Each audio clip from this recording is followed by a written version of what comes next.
Oi, gente! Começando mais um Mesa Viva, o programa de entrevistas do Diário do Rio, sempre gravado aqui no Bar Léo. Hoje temos um convidado que desperta saudades em algumas pessoas e outros sentimentos em outras. Eduardo Paes, ex-prefeito do Rio de Janeiro. Ao meu lado está Antônio Mariano, cientista político, colunista do Diário do Rio, Flu Ferreira, editora do Diário. Eu sou Felipe Lucena e esse é o Mesa Viva.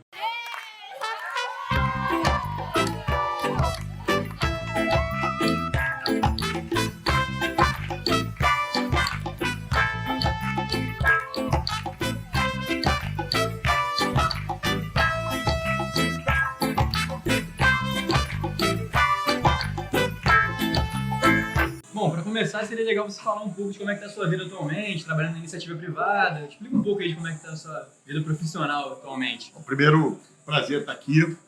Adorei o ambiente, bastante propício. Eu tô, derrotado, né? Perdi a eleição, então não adoraria ser governador do Rio, né? As pessoas falam, você está feliz?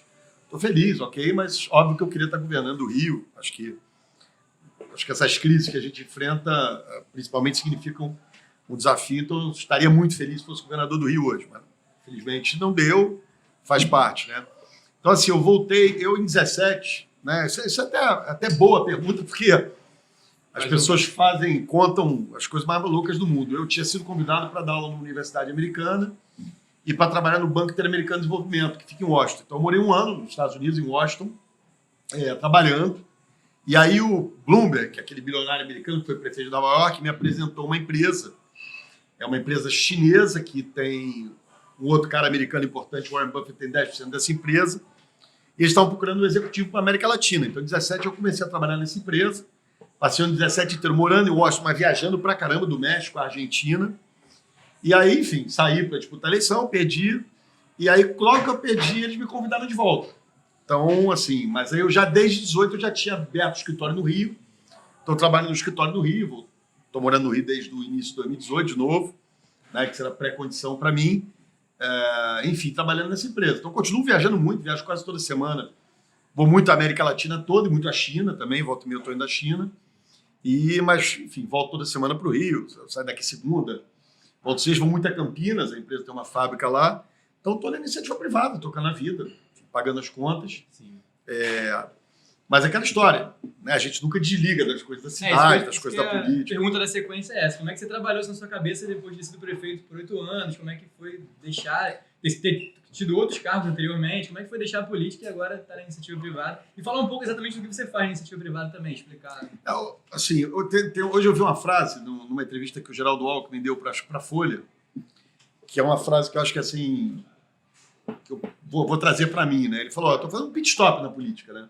Eu não conseguiria abandonar a vida pública, né? Eu comecei desde muito garoto a fazer isso, desde muito menino, com 22 anos lá, 23 subprefeito no primeiro governo do César Maia. Então foram, 26, 27 anos de política, de vida pública, então não conseguiria largar assim tão facilmente. Eu sempre me preparei, eu acho que a política tem isso, tem um momento que você está no poder, um momento que você perde a eleição, um momento que você ganha, a gente não está sempre no poder, né? E essa empresa, entrando um pouco no negócio da empresa, assim, a cabeça tá boa, óbvio, de novo. Então tá assim, eu preferi estar aonde agora? No Palácio Guanabara, governador do Rio, né? Mas essa escolha não é só minha, eu voto, mas eu tenho só voto, então não me elegi. Essa empresa é uma empresa, como tudo na China, muito grande, são 240 mil funcionários, é a maior fabricante mundial de veículos elétricos. A empresa tem como origem uma fábrica de baterias, enfim, são consideradas as melhores. A empresa tem as maiores reservas de lítio do mundo, são baterias de lítio, então é uma empresa bastante importante. Ela tem uma área de tecnologia, tem uma área de trens, né? A gente faz monorail. Aqui no Brasil está começando uma obra em Salvador, do governo do estado, né? São 26 quilômetros de um monorail. Faz ônibus elétrico, caminhão elétrico, carro elétrico. Então é uma empresa bastante grande, bastante importante, que tenta entrar no mercado da América Latina, né?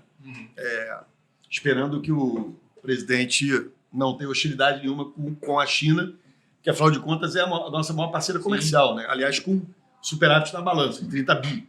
Ao contrário dos Estados Unidos, não tem nada contra os Estados Unidos, ao contrário, morei lá, gosto dos Estados Unidos, mas ali a gente tem um déficit na balança comercial, com a China a gente tem um superávit. Então, é uma empresa bastante grande, bastante importante, que está painéis solares. Aqui em Campinas tem uma fábrica, a fábrica aqui Painel solar, a gente já é maior do Brasil hoje. E tem também ônibus elétrico, sendo feito na fábrica em Campinas. Infelizmente, o mercado de ônibus elétrico no Brasil ainda é muito incipiente. Legal. Então, assim, virei meio que... Chega a ser vendedor de carro, mas... Na verdade, eu sou uma espécie de... Eu sou presidente da América Latina, então a gente tem escritórios regionais do México até a Argentina. A maioria dos países tem. México, Panamá, Colômbia, Equador, Peru, Chile, Argentina, enfim, Uruguai, né, aqui no Brasil. Sim. Então eu supervisiono esse pessoal. Entendi.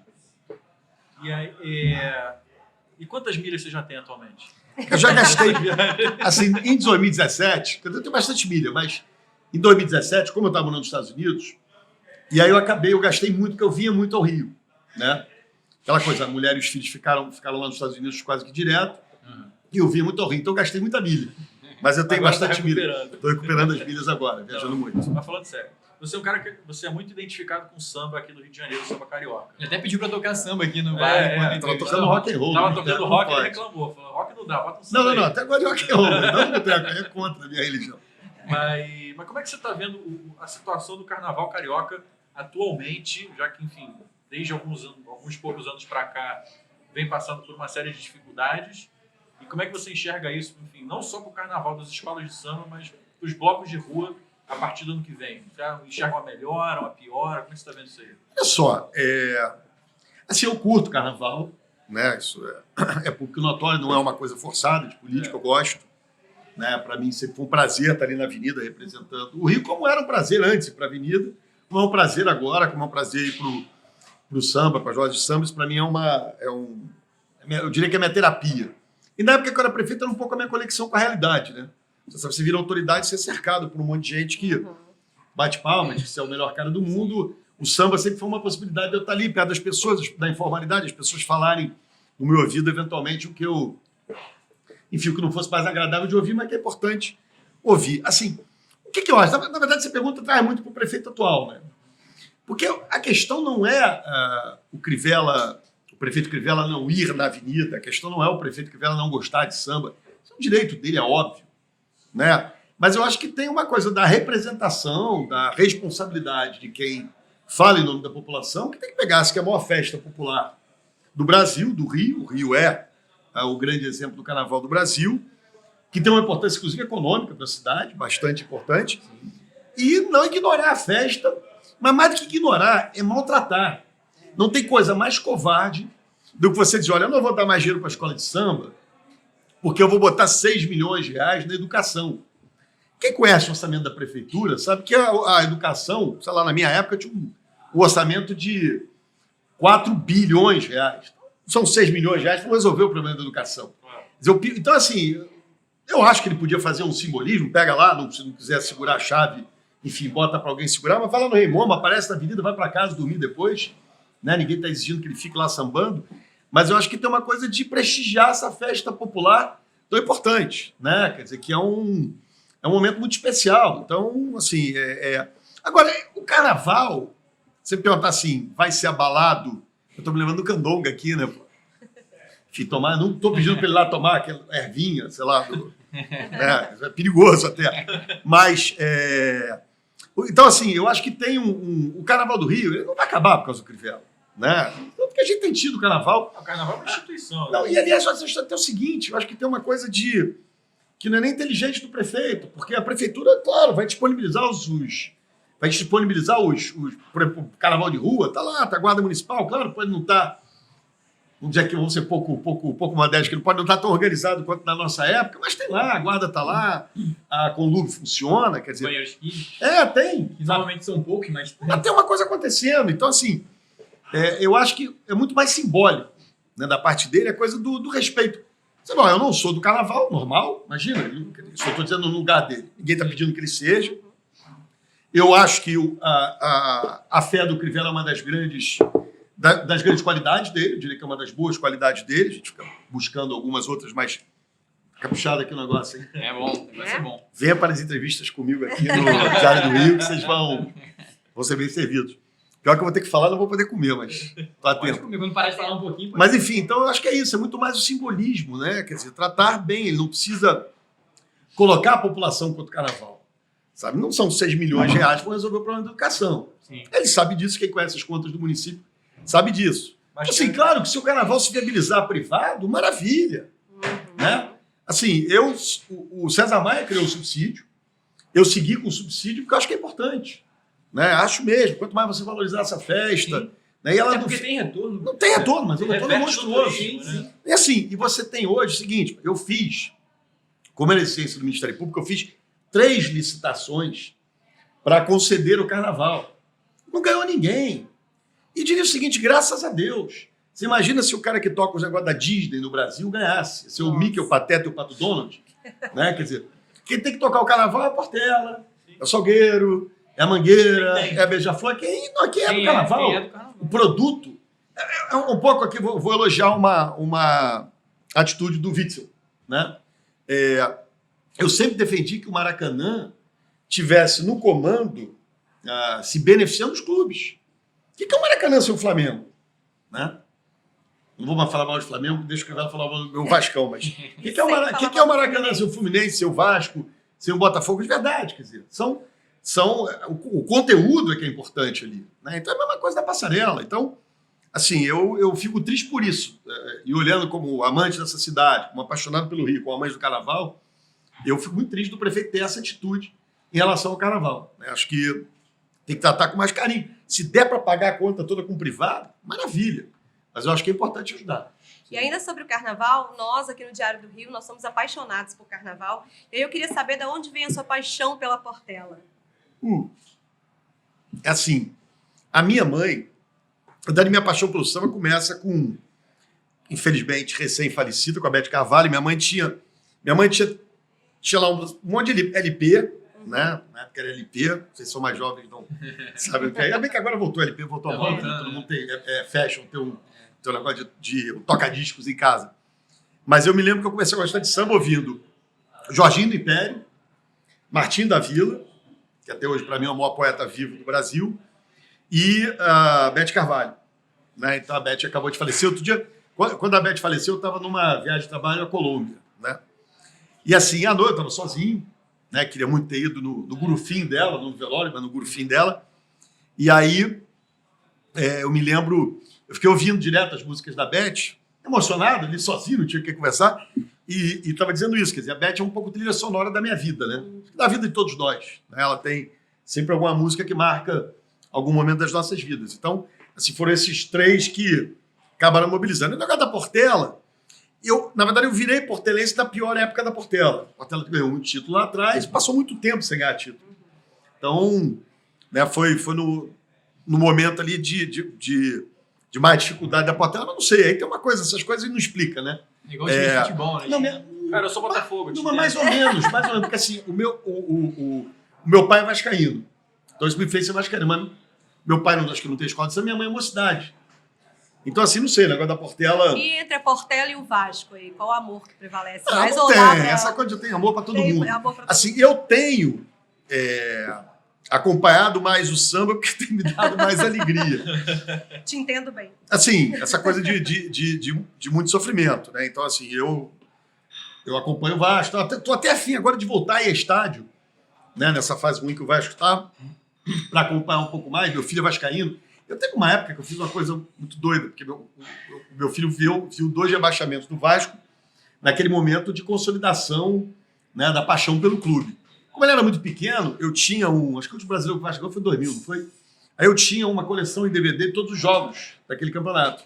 Mostrando coisa antiga. Mostrava pro moleque torcer, falando, fingia que estava ao vivo. Fomos campeões brasileiros no ano que o Vasco foi rebaixado. Mas acho que tem isso, tem uma coisa de... Mas eu diria que eu tenho mais ligado na Portela ultimamente que nas coisas do Vasco. Aproveitando esse gancho aí, o que tá pior, o Vasco ou a Prefeitura do Crivella? Eu acho que são coisas diferentes. Assim, eu não assim, pode parecer meio hipócrita da minha parte, meio demagogia, papo de político, né, que eu não deixei de ser, dizer assim, não, quero que a minha cidade... Mas é verdade, entendeu? Assim, é óbvio que, no final, você gosta de ser comparado positivamente, mas assim, não é legal a situação que o Rio está. Eu não fico feliz em andar pela cidade e ver como a cidade está. Eu não fico feliz em ver as coisas como elas estão. Então, assim, aliás, a minha disposição com o prefeito Crivella, desde a transição que ele não fez, né, Ele apareceu na minha frente, acho que foi entre o Natal e o Réveillon, uma vez. Né? Ele fez transição pelo WhatsApp. Né? Enfim, nem o WhatsApp. Se mandasse muito WhatsApp era bom, mas... E assim, é óbvio, depois de 8 anos, né, você tem... E eu não tinha conflito político com ele grave. Por exemplo, eu tinha, na transição com o César Maia, a nossa relação era muito mais difícil, tinha um momento de ruptura política ali, e eu fiz a transição, o César Maia montou a estrutura, eu fui para dentro dessa estrutura, e a coisa caminhou bem, não é uma coisa pessoal, né, é uma coisa institucional. Então, assim, no caso do Crivella, apesar até da relação pessoal boa, eu não consegui ter dele a atenção que eu gostaria, porque é óbvio, eu disse isso na campanha 16, 15 e 16, a economia caiu, o PIB caiu 8%. Foram 2 anos muito difíceis. Tirando a Dilma de presidente e o pezão de governador. Sem querer falar mal de ninguém, mas... Né, então você imagina, você tem que tocar uma Olimpíada, tem que tocar uma cidade complexa como o Rio, a economia caindo 8%, né, e com uma presidente que não era exatamente um show de gestão, com um governador que não era um show de gestão. E aqui, de verdade, não vai nenhuma crítica pessoal, enfim, não estou aqui falando de impeachment, se está certo, se está errado, falando de gestão mesmo, os resultados para o Brasil e para o estado do Rio.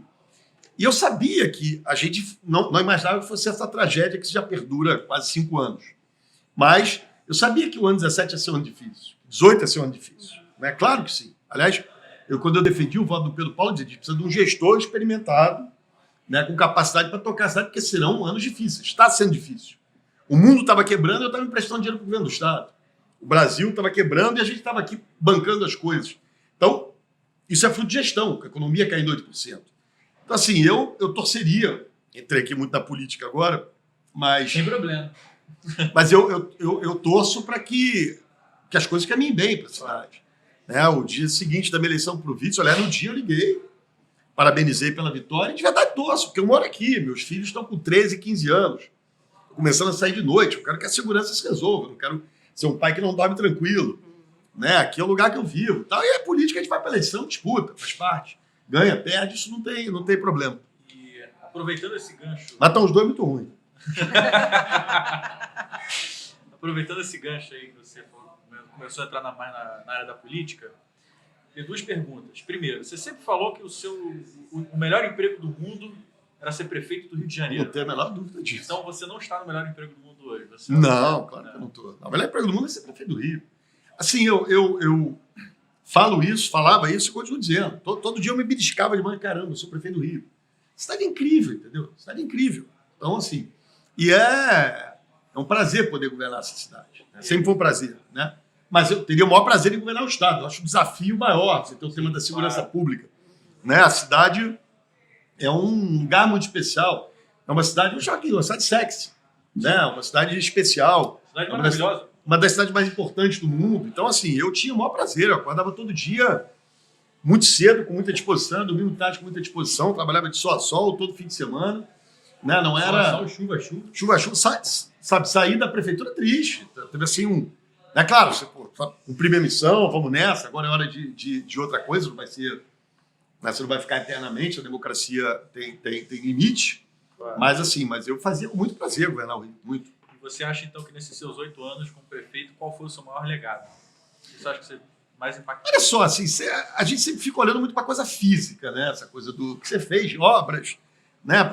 E é engraçado, porque assim, a gente fez muito na transformação urbana, mas fez muito dessa coisa da área social, né? Sei lá, fiz quase 300 escolas, ampliamos horrores, a cobertura de saúde da família. Mas acho que teve uma coisa ali sei lá, do carioca voltar a ter orgulho do Rio. Né? Eu acho que talvez esse tenha sido o meu maior legado. Que é super importante, né? É fundamental. Assim. O que está acontecendo com o Brasil hoje, aí não é só o Rio, o que acontece com o Brasil hoje, é uma coisa da incapacidade dos governantes, né, de colocarem a população. Claro, você tem as disputas eleitorais, o lado A contra o lado B, enfim, o centro se escafedeu nessa eleição, essa é a verdade, os opostos. Cada vez mais, não só na eleição, no debate político. Enfim, está muito radicalizado tudo.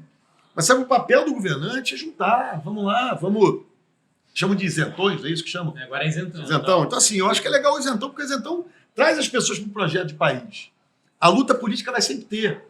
Mas eu acho que você tem que, sabe, vamos aqui, tem uma agenda que precisa ser de todos nós. né? E isso é que tem que ficar claro. E ainda nesse raciocínio, o que você acha que poderia ter sido melhor na sua prefeitura? O que faltou na sua gestão? Muita coisa, assim. Eu sempre dizia, né, não vou deixar eu falar os defeitos, deixa os críticos falarem. Mas para você perguntar, a gente fez muita habitação popular com Minha Casa Minha Vida. Errei em ter colocado demais na Zona Oeste. Devia ter concentrado mais nas áreas infraestruturadas da cidade. Era aquela ansiedade de fornecer habitação popular, só que você construiu conjuntos, às vezes, em áreas pouco infraestruturadas, muito distantes. Né? Então, assim, isso foi um erro. A ciclovia da Niemeyer foi um erro. Né? Foi um erro. Eu diria assim, quando você olha, você constrói uma ciclovia num espaço que tem, de um lado, uma encosta que, tradicionalmente, tem acidentes. Né? Talvez esse agora tenha sido impressionante, o tamanho daquele deslizamento. Foi interditado. Não dá para culpar o prefeito por aquilo. Você vê que é uma área que está lá com a vegetação nativa e ela caiu inteira, porque a chuva foi muito concentrada ali. Mas tem de um lado uma encosta e tem de outro lado o mar. Né? Tradicionalmente, a Niemeyer fecha. Né? Em Verões, eu me lembro, eu era subprefeito do César Maia em 1993, em janeiro.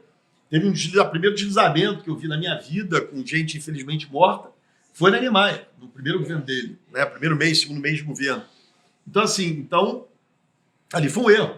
Né? Claramente foi um erro. Infelizmente, com a morte de 2 pessoas naquele episódio inicial. Então, assim, você comete erros em governo. Né? É impossível não cometer.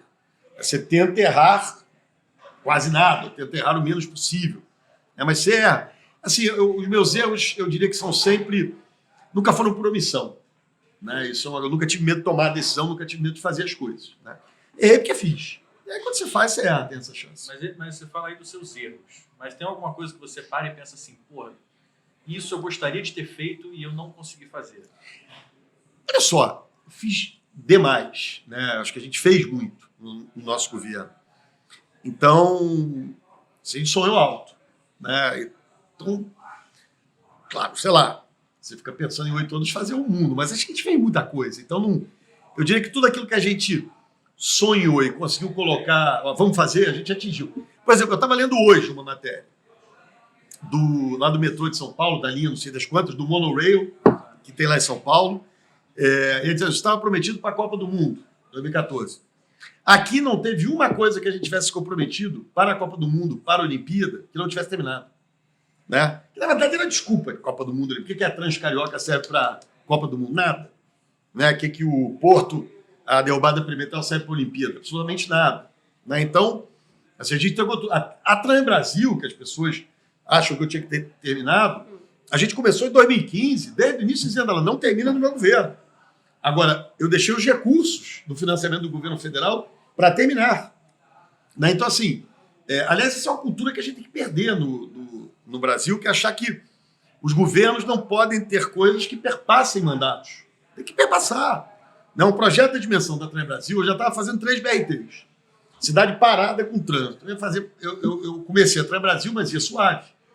Se eu fosse fazer esse viaduto, que o governo do Crivella está fazendo agora, ligando a Avenida Brasil ali embaixo do viaduto, ia parar a cidade. Né? O desvio do Rio Joana, ele inaugurou agora, faltava só um pouquinho para terminar, ele inaugurou agora como se fosse uma grande obra do governo dele, legal, o importante é que terminou. Né? Assim, são coisas que levam tempo, né? E que tem que deixar, e a gente deixou com os recursos garantidos. Então, sabe, eu acho que a cidade do Rio, né? Porque o Brasil, vamos falar de Brasil aqui, precisa pensar grande. Só mais um comentário, estou falando demais. Tem um pouco que eu não dou entrevista. Viu? Tá ótimo, eleição. pode falar Faça bastante. Você veio aqui para falar. Mas assim, eu tenho ido muito à China, né? Claro, tem lá, né? Filho de comunista, eu não sei o que eles têm, mas eu diria que é um regime autoritário, né? Não tem democracia e tal. Mas é impressionante como pensa grande, entendeu? Projetos, longo prazo, as coisas acontecem. Tiraram, sei lá, 60% da população da pobreza, só tem 4% hoje abaixo da linha de pobreza. Né? Quer dizer, o Brasil, as pessoas falam num trem entre Rio e São Paulo, você acha que é um absurdo. Como assim? Né? Que uma economia como a economia brasileira não pode ter entre as 2 principais cidades do país um trem de alta velocidade. Que tragédia é essa que a gente vive, que a gente não pode investir em infraestrutura, esses gargalos que a gente vive. Né? Então, eu acho que no Brasil a gente pensa pequeno, a gente é pouco ousado. Tudo isso tem que ser feito com responsabilidade fiscal, sem quebrar o país, sem maluquice. Né? Como é que a gente não pode ter política de transferência de renda? Num país desigual e covarde como o Brasil. Como é que não pode ter política para minoria num país preconceituoso e racista como o Brasil?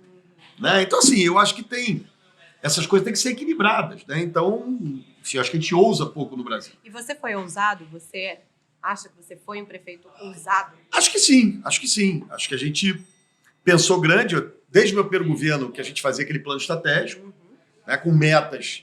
E meta e plano estratégico tem que ser ousado, tem que ser abusado. Né? Então, assim, sonhamos com coisas grandes. Claro, as circunstâncias da economia nos permitiram fazer aquilo tudo. O Brasil estava num momento de boom econômico. Né? Você tinha os grandes eventos, eles eram um argumento muito bom para essas transformações. Né? Mas a gente conseguiu tirar do papel projetos que estavam há muito tempo para sair. Né? Então, assim, quando você faz uma transolímpica, você faz uma transcarioca, uma transoeste, você está fazendo o plano policromático do Crivella. Olha aí, do Lacerda, né? Que tinha a linha vermelha, a linha amarela, tá com o César atrás a linha amarela, né? Então, quando você, sabe, derruba a perimetral, né? Era uma coisa difícil de explicar mesmo. Esse cara enlouqueceu, né? Só quem entendia muito profundamente entendia o que ele estava fazendo. De novo, com o PPP, sem gastar recurso público, né? Então, eu acho que tem que se ousar, tem que pensar grande. Qual foi a sua maior realização como gestor da cidade do Rio de Janeiro? Olha só, essa é sempre uma pergunta difícil, né? Porque você tem um... Parece bem é difícil dizer isso, parece meio pernóstico, mas acho que tem uma coisa do conjunto das coisas, né? Quando eu sempre governei com um plano claro para a cidade. Sabe um pouco o que eu quero ser quando crescer? Né? A gente nunca dizia assim, vamos transformar o Rio numa cidade perfeita. Não era. Né? Mas a gente queria que em 2009 você pegasse uma cidade, em 2016, quando o mandato pegasse uma cidade melhor. Né? Esse era o objetivo. Né? E eu acho que a gente conseguiu esse objetivo. Repito, não estou dizendo aqui que entregamos uma cidade perfeita, que não tivesse problemas, que imagina. E tem muitos desafios. Né? Mas eu acho que a gente entregou uma cidade melhor. Né? Num momento difícil do Brasil, num momento de crise, num momento de muita dificuldade, mas uma cidade que eu acho que atendia melhor o cidadão, apesar da crise econômica. Assim, a gente tem que ter isso na cabeça. Né? Enquanto a economia do Brasil não crescer, acho até vou aqui defender os governantes atuais, o Crivella e o próprio governador Witzel. Se a economia não for para frente, eu vivi isso. Eu vi o Brasil com a economia crescendo, né? E aí você tem uma tendência da população estar mais tranquila, estar mais feliz, óbvio, né? As pessoas têm emprego, têm dinheiro, têm condições de pagar as contas, né? Consumir, alimentar os filhos, você está mais feliz. Claro. Né? E tive também a possibilidade de viver, no meu segundo mandato, o Brasil já vendo uma crise. 13 já foi um ano difícil, 14, um ano complicado, 15, 16, uma tragédia completa. Você percebe o mau humor.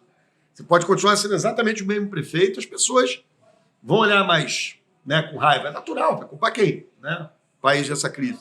Então, o que eu rezo todo dia, oro todo dia, enfim, torço todo dia, é para que o país possa sair dessa situação de crise econômica, de quase recessão que a gente voltou a viver. O Brasil tem que crescer para que as pessoas possam tocar a vida. Eu tenho visto, hoje é uma entrevista boa do Rodrigo Maia em dois jornais, no Globo e no Estadão, que ele fala um pouco isso, qual é a agenda? Que achar que só a reforma da Previdência vai animar esses atores econômicos, não vai. O Brasil precisa ter clareza como é que você vai distribuir renda. O Brasil precisa ter clareza como é que vai permitir que o empreendedor vá em frente. Né? Como é que você vai diminuir a desigualdade social, como é que você vai investir em infraestrutura. Essa clareza precisa ser dada. Como comerciante... Eu também não entendo de economia, não, como presidente, mas enfim. Como comerciante, nós somos um dos setores que mais emprega dentro dessa cadeia.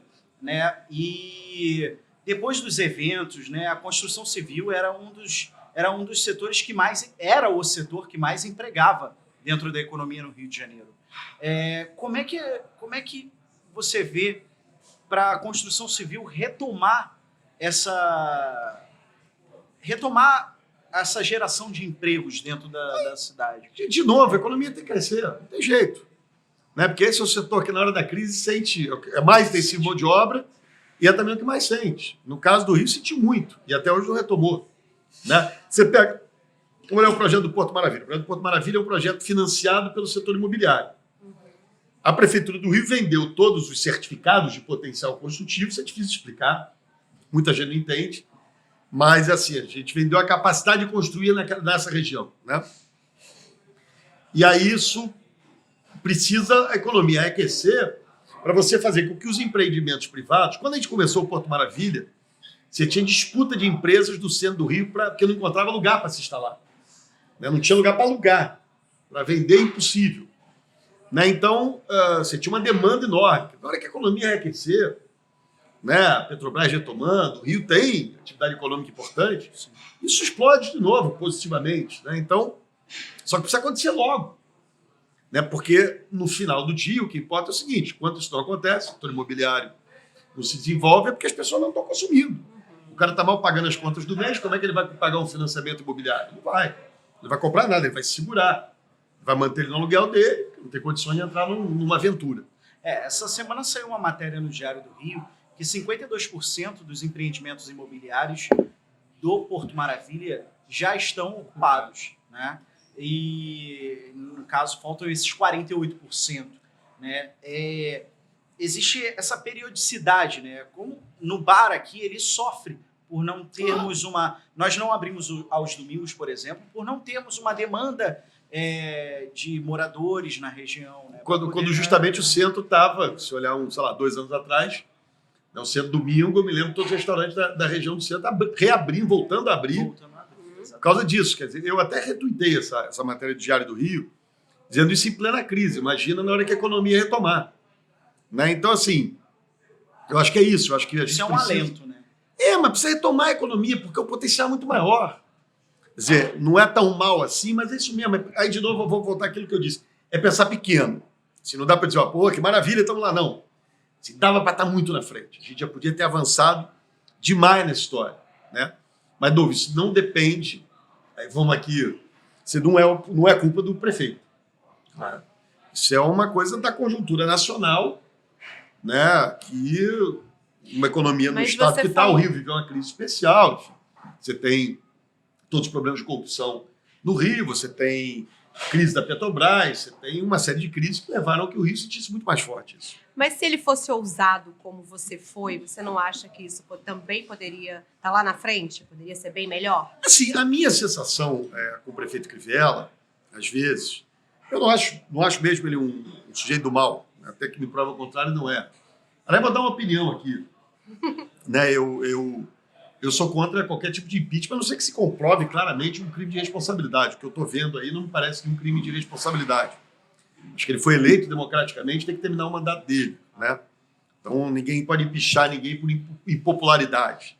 Nem agora para ter eleição direta, nem depois para ter eleição indireta, não importa. Eu acho que o prefeito tem o direito de governar, nunca falei isso publicamente, mas essa é minha opinião pelo que eu leio nos jornais. De novo, eu não conheço o processo no detalhe, mas não me parece haver nenhum crime de responsabilidade ali.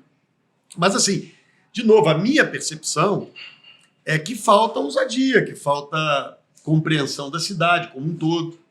Né? Enfim, não diria nem boa vontade. O Crivella me critica muito, eu sei. Enfim, eu tento ficar na minha, porque eu também não... Até por obrigação profissional, hoje a empresa me pede que eu não participe muito do debate político. Para me defender, eles me permitem. Mas eu não fico aqui atacando ninguém, não tenho nenhum interesse com a Prefeitura do Rio, mas prefiro não fazê-lo. Mas, assim, eu acho que o prefeito não tem disposição para a cidade, ou compreensão da cidade. Né? De novo, eu não quero dizer, porque ele é bispo da Igreja Universal. Não. Acho que a fé dele é uma qualidade dele. Não vejo isso como um problema, não vejo isso como uma dificuldade. Né? Não dá para você achar que alguém que é cristão, que tem fé, isso seja um problema. Isso é positivo. O que não pode misturar as coisas. Bom, você já falou muito de política aqui, já falou que a empresa pede para você não entrar muito no debate, mas uma pergunta básica aqui. Você realmente está fora da política? Tem eleição ano que vem? Como é que tá? Eu estou no pit stop, como eu falei aqui. Né?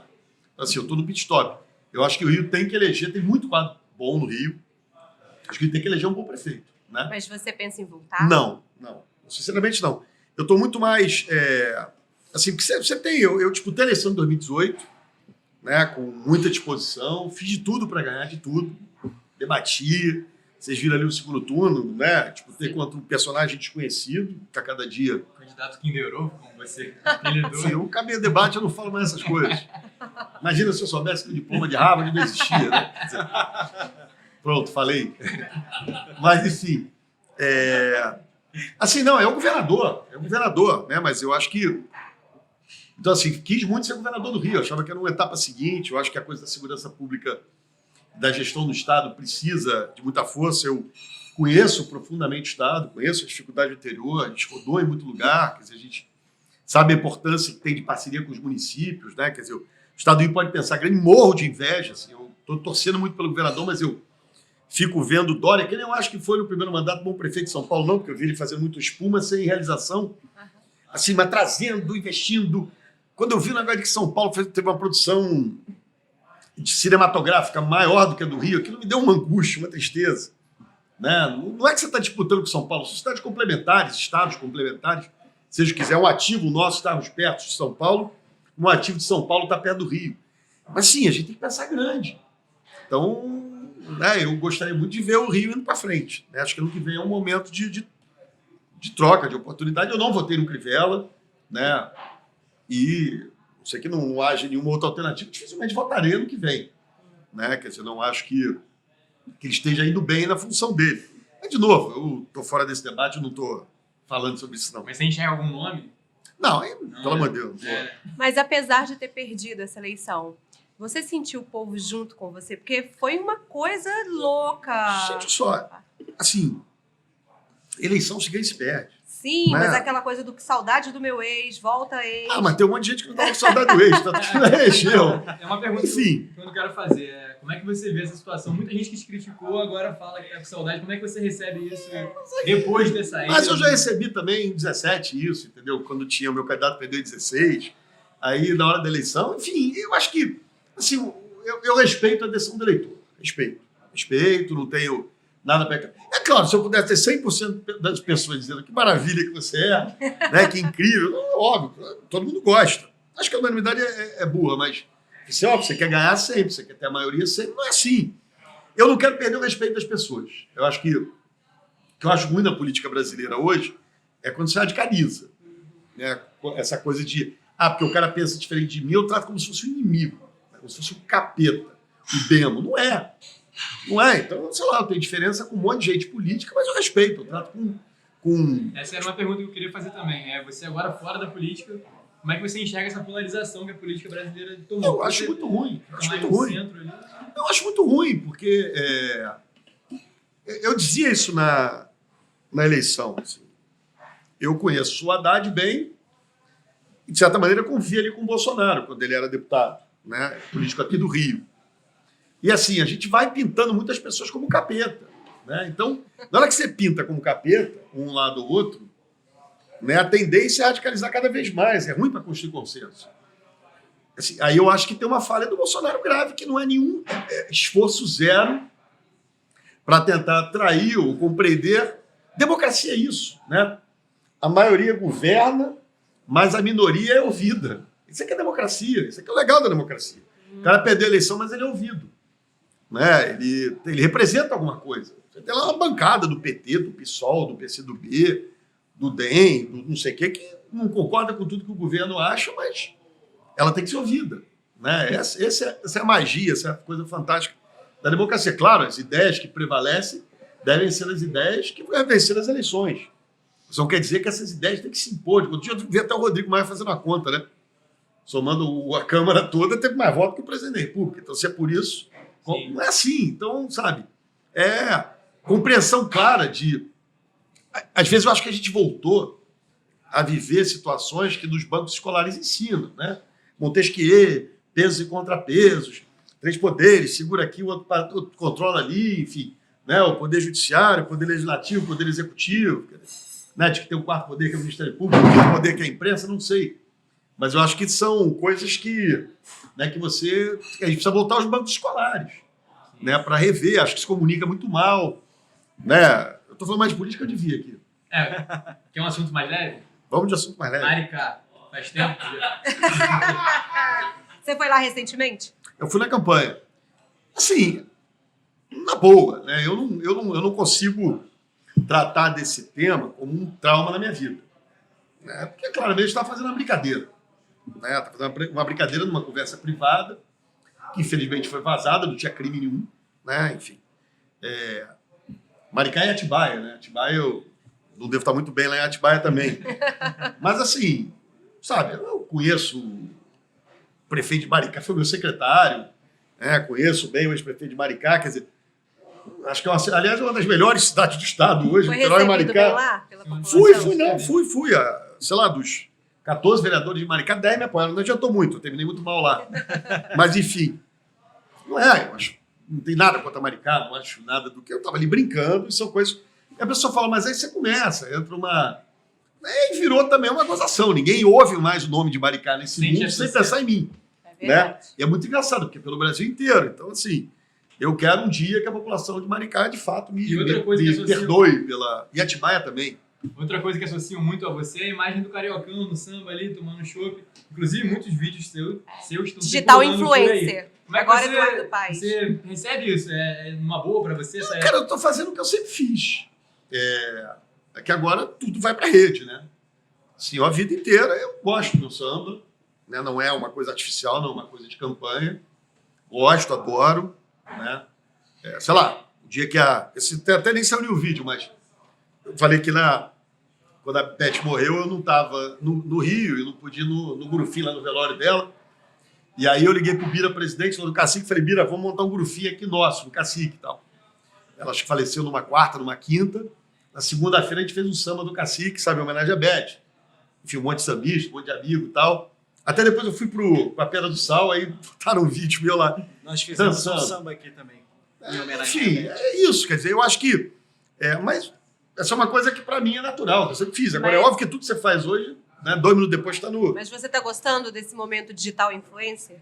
Não tô influência de nada, não. Não, tem umas coisas muito engraçadas. Outro dia eu tava contando aqui um pouco antes.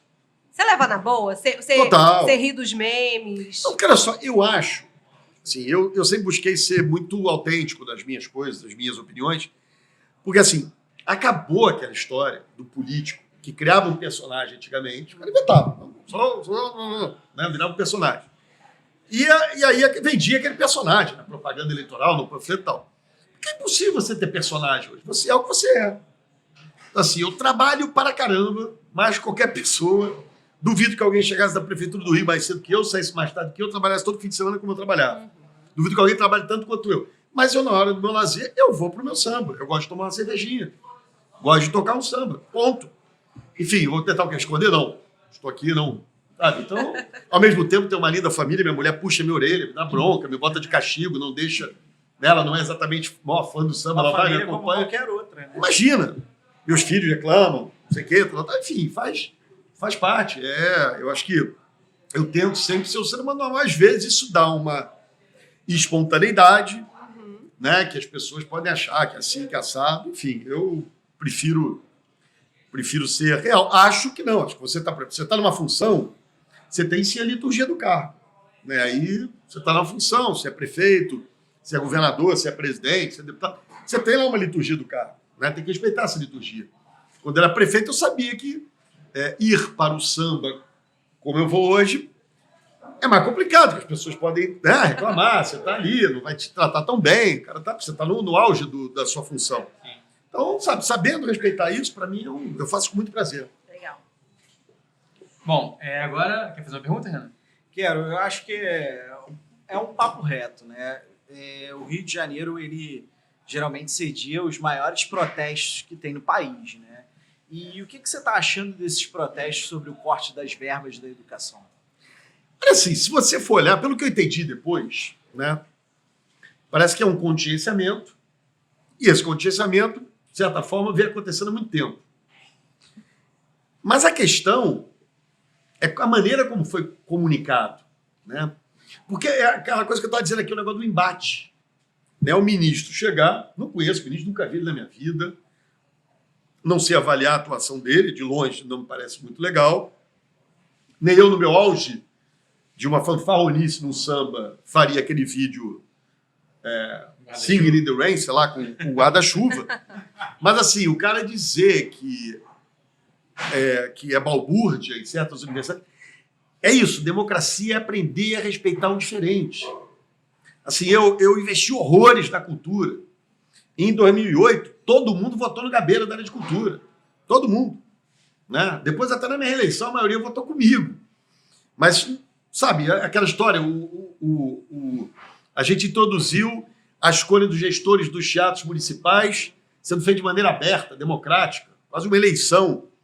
O que tinha de gente que fazia oposição política a mim, financiado o dinheiro não é meu, é da prefeitura, era da prefeitura. Então, eu acho que o que houve aí, o que há claro, tem a coisa do Código de Recursos, que já geraria protesto, mas a narrativa, a eloquência, a coisa de acusar a universidade.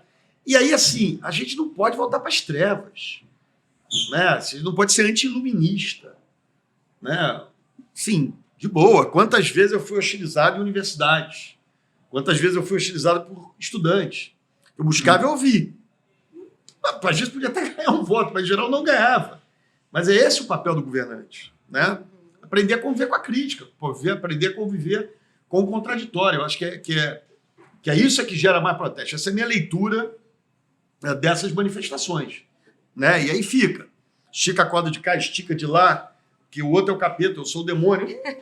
Não vai. Assim, eu acho que esse é o grande erro e que acaba segurando o Brasil. Eu percebo, espero, pode ser que eu esteja errado, esteja nesse momento acontecendo alguma besteirada, mas eu, pelo menos, agora estou percebendo nas últimas 2 semanas no presidente o esforço de apaziguar, baixar o tom, porque não é legal, não é bom, tem que governar. Né? E o desafio do Brasil é grande, ninguém tem dúvida disso, crise que a gente está vivendo, né? As contas públicas, enfim, tudo isso que a gente sabe que tem no Brasil. Sim. Né? Só não quer ver quem não quer ver. Bom, para fechar, uma pergunta minha, depois o papo reto com a Flu. A pergunta minha é: quais são os planos futuros que você está pensando da sua vida? Você falou que não vai concorrer à eleição, que já está fora. Olha só, eu não estou, aquilo que eu te disse, a pessoa chega e diz, você está feliz? Estou, mas não estou 100%. Eu adoro fazer política, adoro estar na vida pública, enfim, adoro... #volta Dudu. Gosto de rodar na cidade, gosto de conversar com as pessoas, enfim. De novo, o samba para mim é uma oportunidade disso, mas eu estou lá na empresa, trabalhando, tocando minha vida, enfim. Ganhando lá meu dinheirinho, cuidando dos meus filhos, dando mais atenção para a família. A mulher está reclamando que eu vou muito pro samba, mas, enfim. E segue a vida, né? Tô no pit stop. Estamos trocando pneu, né? O querosene lá da Fórmula 1, enfim, tem um pit stop aí. É isso. E agora o nosso jogo rápido, que é um papo reto, que eu queria saber um samba enredo. Pô, para tudo se acabar na quarta-feira, do Martim da Vila. Uau! A grande paixão, que foi inspiração de um poeta, é um enredo, e emociona a velha guarda lá na comissão de frente. Vamos na diretoria. Uma coisa linda esse samba. Um local... Ia cantar todo aqui, mas não vou. Nem cantei meu samba para Maricá. Depois você canta. Não existem mais estrelas no universo que meu céu de Maricá. É tão bom descer a serra, vendo o sol se espraiar, ressurgindo na lagoa, brilha a luz do luar. Gente humilde, gente boa, que vive nesse lugar. Ê, Maricá. Vai. Um lugar do Rio. Assim, Oswaldo Cruz. Né? Oswaldo Cruz é... Assim, tem muito... Eu sempre chamo o Marquinho de meu poeta, né? Mas tem um samba dele, que é um velho banco, antiga estação. Enfim, eu peço a Deus que me dê saúde e luz e sobre um tempo para iluminar Oswaldo Cruz, eu peço a Deus. Assim, Oswaldo Cruz acho que representa um pouco, ali está do ladinho de Madureira, né? Na verdade é Grande Madureira, mas que representa um pouco a síntese da cidade. Eu adoro ficar ali na época que eu morava na casa do prefeito, adoro ali a vista chinesa, acho um espaço, a Floresta da Tijuca, um espaço fantástico da cidade, né? Acho a Zona Oeste, né? Aquela coisa de uma cidade que cresce, tem características muito especiais. Então, assim, são lugares que... Né? O Rio é cheio de cantos especiais. Hoje eu estava passando pela Tijuca, fui no médico, um negócio aqui no couro cabeludo e tal, fui lá na Tijuca, é muito legal, né? Aquele urbanismo da Tijuca, aquela coisa da rua, né? Do espaço público. Grajaú é um bairro incrível, né? Tem um lugar que quase nenhum carioca conhece, chamado Museu do Açude. É, verdade. Eu morava pertinho, né? Quando a Gávea é pequena, ali perto. A cidade é cheia de lugares. Exatamente. A cidade é cheia de lugares. O Museu do Açude é lindo. Então, Não é lá que tem a casa da viúva porcina, que foi gravado, foi Rock lá, Santeiro? não sei. Acho que foi, hein? Não sei. Mas enfim, eu fico, como eu falei, Oswaldo Cruz, da largada fica aí. E aí eu quero te fazer uma pergunta, já que você falou Oswaldo Aqui Cruz, tudo era tem outra ligação, coisa. hein? Pois é. Você já foi no Aliás, trem do samba? peraí. Lancei minha playlist no Spotify. Como é que chama? Eduardo Paes, sei lá, acho que é isso. Sambas do Eduardo Paes, uma coisa assim. Eu esqueci agora o nome, depois Tony Mariano checa aí, bota lá no hashtag, vai ver o playlist. Não, eu juntei ali, sei lá, tem um monte de samba, falta muita coisa que eu gosto. Todo mundo ouvia a playlist. Né? Mas do eu comecei esse fim de semana a A montar. gente vamos pra churrasco. Mas o que você estava falando? Tava Desculpa. falando, você falou tanto de Oswaldo Cruz. Você já foi no trem do samba? Já. Já viveu essa experiência? Imagina, eu apoiei direto o Marquinho, que é que organiza. É que organiza o trem do samba, já fui algumas vezes. Ótimo. Fiz já trem do samba em campanha, eu fiz até o trem do samba em 2012, na Legal. reeleição. Vamos Aliás, tem voltar. um samba do Marquinhos, eu não vou cantar todo não, porque a letra é difícil, mas que ele vem lá de Santa Cruz, né, até a Central, e aí falando todas as estações, todos os bairros do Rio, é muito legal. Tá na sua playlist? Tá. Botei esse samba de Oswaldo Cruz é lindo. Não foi nem o primeiro, porque você vai fazendo ali a playlist, você não vai botando na ordem, mas eu esqueci o nome do samba. Marquinho, me desculpa, mas é um sambão. Vamos Tem lá Nelson Cavaquinho, né, que é o melhor de todos, aquela... Né, depois que eu me chamo a saudade, não preciso de vaidade, quero preces e nada mais. Esse samba é muito bom, pra você imaginar, o cara era guardador de carro do Jornal do Brasil. Poesia do sujeito, ele dizia, ó, me dê as flores em vida, um carinho a uma amiga para aliviar meus ais. Depois que eu me chamar a saudade, não preciso de vaidade, quero preces e nada mais. Bonito mesmo. Especial. É assim. Vamos voltar pro papo reto. Um time do Vasco. Escala aí. Só não tá. Não consigo. Mano, Esquece. um título. Não, esquece. Não escala o De time. 2000 que você Esquece. Pelo amor de Deus. Não escala. Não escala. Tô completamente por fora, assim, sofrendo um pouco. Agora, eu me lembro um dia, alguém me chamou para uma entrevista numa rádio, e aí começou, porque não sei o que, a escalação. Eu falei, meu irmão, esquece. Assim, no começo eu não vi ninguém. Tô completamente fora. Tudo bem. Um bar no Rio. Assim, tem muito lugar especial. Até maldade eu falar Mas isso. é o seu lugar. Aquele lugar que você fala, nossa, esse aqui... Assim, Caxambia tem um lugar no meu coração que todo mundo sabe que gente, é. eu sabia. Que é muito especial. Assim. O Marcelão é um personagem, né? Mas Verdade. Bar da Frente, né? O Momo, enfim. Né? Agora os caras montaram a Liga ali em Botafogo, que é muito legal também. Quer dizer, tem muito lugar especial no Rio. Eu fico até constrangido. Pode chegar. Tiroso, Bar Madrid, enfim, tem um monte de... Bar da Gema. Assim, tem um monte de lugar legal no Rio. Acho que essa é uma experiência. O Bar do Léo aqui e tal. Léo, eu acho que é uma experiência que as pessoas têm que viver, né? Porque é muito carioca esse negócio. Mesmo que o cara não beba, Sim. né? Porque você tem refrigerante em todos os bares, né? Enfim, tem cafezinho, deve ter. Suco, cafezinho. Não aconselho muito, mas enfim. Mas, sabe, as comidas são legais, o ambiente é legal, tem uma coisa muito dessa descontração carioca. Eu curto muito ir. O dia eu fui no Bar da Portuguesa, vou lembrando aqui. Maravilhoso Ramos. Maravilhoso. Era um Pixinguinha, que era o bar com Pixinguinha. Frequentava, a gente fez a estátua do Pixinguinha. Foi até o Rodrigo que me pediu na época, a gente fez a estátua do Pixinguinha lá. Quer dizer, o Rio é cheio desses cantos muito especiais. Assim, eu acho que vale muito a pena rodar a cidade, conhecer a cidade, andar nesses lugares.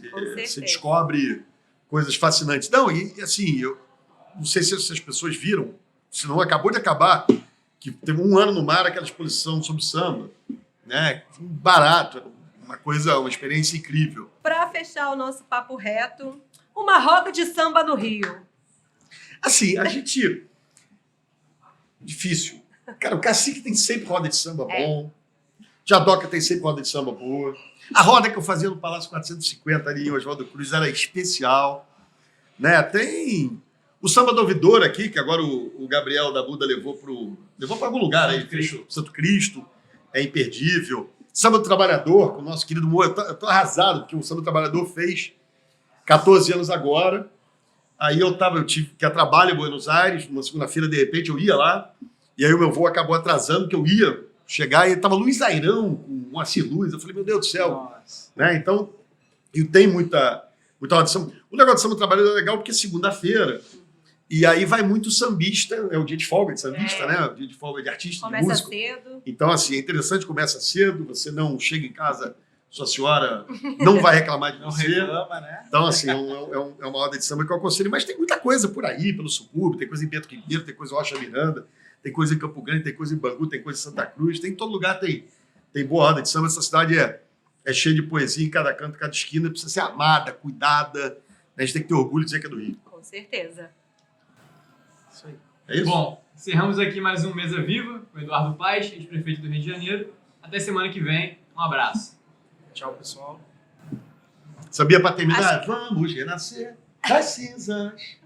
cantar de novo o arvoredo, o calor das mãos unidas. Chega de cantar. Valeu, Obrigada, valeu, Eduardo, gente. foi Obrigado. ótimo.